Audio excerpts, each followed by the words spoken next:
What if our soul isn't capable of what we learned about the day before, of reaching the level of the patriarchs, where we're completely just a chariot for God, to the point that our soul just feels itself to be part of God versus its own independent existence? How can we too have this experience of being a chariot for God, even if it's not to that full extent? So don't miss out. Chariot rides are happening at Shacharis, 10 a.m. sharp.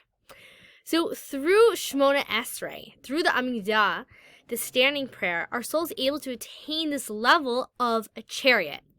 And this is specifically because this is a time of divine favor, that God allows us out of a kindness for our soul to rise to this lofty level of Atzilus, which is a level that we're saying that is backstage access. Okay, you need the backstage pass of Shmona Esrei in order to tap into this level. So how is this working? Is because the world of prayer is compared by the Zohar to a ladder. So you start at the bottom of the ladder and you climb your way up. So we start with the prayers beginning Baruch Sha'amar, meaning morning blessings are karbanos, are corresponding to the lowest world of Asiya. Then you go to the verses of praise, Pazukah Zemer, and you go up to the world of Yetzirah. Then the blessings of Shema is Bria. And then finally you reach the highest world of Atzilus in Shmona Esrei. And if you look at the halachas of Shmona Esrei, the reason they're designed like that is because they're reflecting the spiritual reality. Halacha is here to reflect to us the spiritual reality, so we know how to live in tune with the spiritual reality even if we don't see it.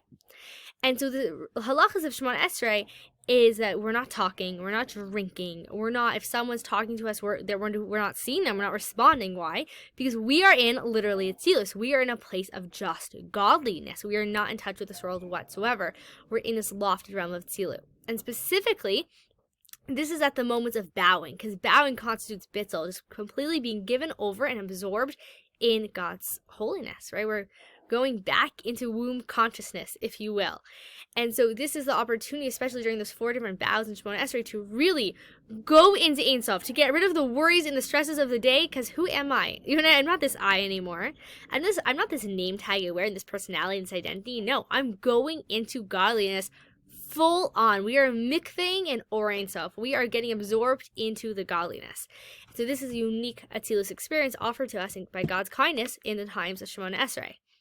And even when we're in the Shemona Esrei and we're in the Atzilus experience, mostly we're still associated with the world of Bria, meaning we're just like diving in a little bit because of God's kindness, but we're still mostly the principle of vote of the soul is still the world of Bria. For we're dealing here with the soul associated with the world of Bria. That's how they climb to, that's their root here. It's only at this occasional time of divine favor will his soul rise to Atzilus as feminine waters. As known to the students of Kabbalah, classic Alter Rebbe move. Just like, by the way, if you know Kabbalah, you'll know what this means. But our purposes, all we need to understand here is that this is a time of divine favor, and it's an awesome opportunity. Even if I can't live in this realm of there's only God all day long, that's fine. For a few minutes of my day while saying this prayer, I can tap into that consciousness and then bring that otherworldly consciousness into my most mundane affairs, and therefore be above but live within. Be within the world but with a higher consciousness. Thank you for taking the time to explore today's Tanya together.